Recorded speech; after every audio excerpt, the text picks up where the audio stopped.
ওনাকে সাক্ষী রেখে দোল খেলা, পাশাপাশি শুধু দোল খেলা নয়, নিজের আনন্দ নয়, এই গাছ বিতরণ করে সমাজে একটা বার্তা দেওয়া, গাছ একটা প্রাণ, গাছকে বাঁচান তবেই আমরা বাঁচব।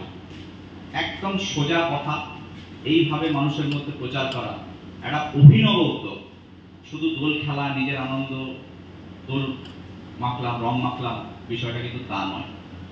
এই যে ভেষজ আবির দিয়ে দোল পালন করা, এটার মধ্যে একটা অভিনবত্ব ব্যাপার আছে।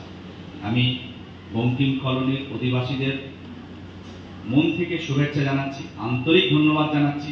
এত সুন্দর একটা পরিবেশ, এত সুন্দর একটা অনুষ্ঠান। আবার বলছি, এখানে 20 জন আছে না 2000 জন আছে, এটা মোটেই বিষয় না। বিষয়টা আন্তরিকতা। এখানে আন্তরিকতার কোনো অভাব নেই। পাশাপাশি আমি আরেকটা কথা বলছি, সেটা হচ্ছে এনাদেরকে অলরেডি জানালাম, ছোট্ট একটা অনুষ্ঠান আমাদের মহল্লা মিটিং এখানে করার জন্য আমি অধিবাসীদের কাছে অনুরোধ করলাম, যেখানে আমাদের বীরপুর থানার তরফ থেকে আমরা আসবো, সচেতনতা প্রচার করবো, সাইবার রিলেটেড, অন্য কোনো ক্রাইম, অন্য কোনো বিষয়, এখানে কোনো অসুবিধা আছে কিনা সেগুলো জানার জন্য এনারা কথা দিয়েছেন কয়েকদিনের মধ্যেই সেই অনুষ্ঠানটা করবেন।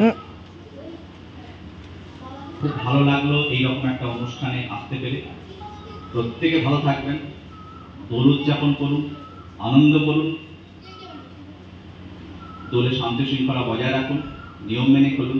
এখানে নতুন করে সেটা বলার বিষয় না, এনারা প্রত্যেকে নিয়ম করে, নিয়ম মেনে সুন্দরভাবে আনন্দ উপভোগ করছেন। প্রত্যেককে আন্তরিক ধন্যবাদ, আবার আন্তরিক ধন্যবাদ জানাচ্ছি, আবার অভিনন্দন জানাচ্ছি এত সুন্দর একটা অনুষ্ঠানের জন্য, এত সুন্দর একটা প্রোগ্রামের জন্য।